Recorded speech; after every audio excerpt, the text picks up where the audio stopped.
यमलोक के मार्ग में सुविधा प्रदान करने वाले विविध दानों का वर्णन। व्यास जी बोले, प्रभु, पापी मनुष्य बड़े दुख से यमलोक के मार्ग में जाते हैं। अब आप मुझे उन धर्मों का परिचय दीजिए जिनसे जीव सुखपूर्वक यम मार्ग पर यात्रा करते हैं। सनंत कुमार जी ने कहा, मुने, अपना किया हुआ शुभ शुभ कर्म बिना विचारे विवश होकर भोगना पड़ता है। अब मैं उन धर्मों का वर्णन करता हूँ जो सुख देने वाले हैं। इस लोक में जो श्रेष्ठ कर्म करने वाले हैं, कोमल चित्त और दयालु पुरुष हैं, वे भयंकर यम मार्ग पर सुख से यात्रा करते हैं। जो श्रेष्ठ ब्राह्मणों को जूता और खड़ायु दान करता है, वह मनुष्य विशाल घोड़े पर सवार हो बड़े सुख से यमलोक को जाता है। छत्र दान करने से मनुष्य उस मार्ग पर उसी तरह छाता लगाकर चलते हैं जैसे यहाँ छाते वाले लोग चलते हैं। शिविका का दान करने से मनुष्य रथ के द्वारा सुख से यात्रा करते हैं। सैया और आसन का दान करने से दाता यमलोक के मार्ग में विश्राम करते हुए सुखपूर्वक जाता है। जो बगीचे लगाते हैं और छायादार वृक्ष का आरोपण करते हैं अथवा सड़क के किनारे वृक्षारोपण करते हैं, वे धूप में भी बिना कष्ट उठाए यमलोक को जाते हैं। जो मनुष्य फुलवाड़ी लगाते हैं, वे पुष्पक विमान से यात्रा करते हैं। देव मंदिर बनाने वाले उस मार्ग पर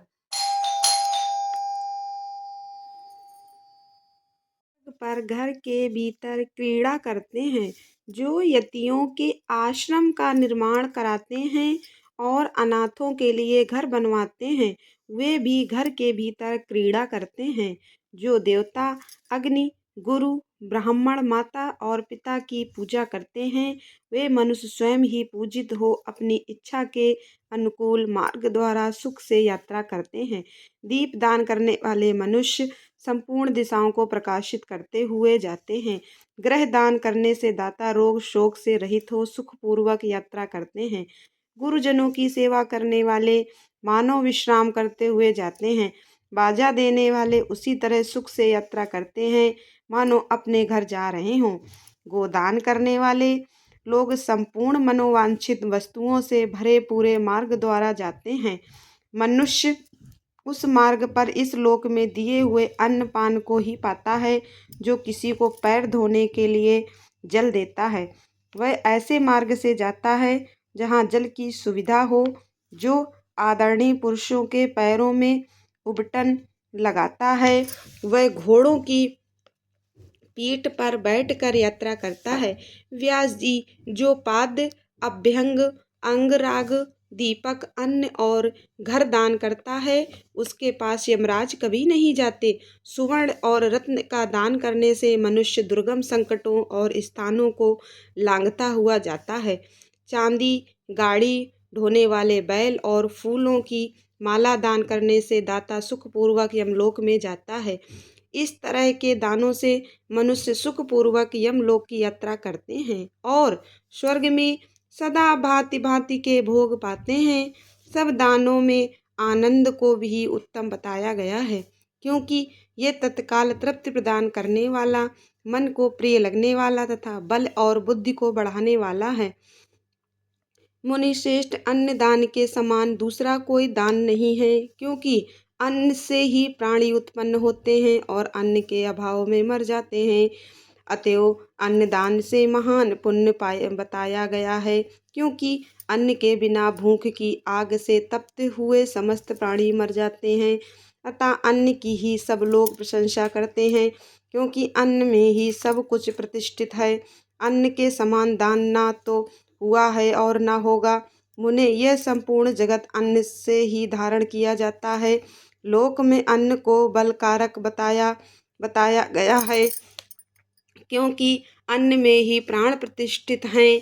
प्राप्त हुए अन्न की कभी निंदा ना करें और ना किसी तरह उसे फेंकें ही। कुत्ते और चंडाल के लिए भी किया हुआ अन्नदान कभी नष्ट नहीं होता। जो मनुष्य थके मांदे और अपरिचित पथिक को अन्न देता है और देते समय कष्ट का अनुभव नहीं करता, वह समृद्धि का भागी होता है। महामुने, जो देवताओं, पितरों, ब्राह्मणों और अतिथियों को अन्न से तृप्त करता है, उसे महान पुण्य फल की प्राप्ति होती है। अन्न और जल का दान शूद्र और ब्राह्मण के लिए भी समान रूप से महत्व रखता है। अन्न की इच्छा वाले पुरुष से उसका गोत्र, शाखा, स्वाध्याय और देश नहीं पूछना चाहिए। अन्न साक्षात ब्रह्मा है, अन्न साक्षात विष्णु और शिव हैं, इसलिए अन्न के समान दान ना हुआ है और ना होगा। जो पहले बड़ा भारी पाप करके भी पीछे अन्न का दान करने वाला हो जाता है, वह सब पापों से मुक्त होकर स्वर्गलोक में जाता है।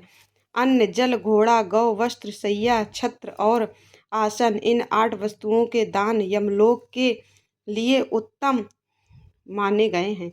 इस प्रकार दान विशेष मनुष्य विमान पर बैठकर धर्मराज के नगर में जाता है, इसलिए सबको दान करना चाहिए। महामुने, जो इस प्रसंग को सुनता है अथवा श्राद्ध में ब्राह्मणों को सुनाता है, उसके पितरों को अक्षय अन्नदान प्राप्त होता है।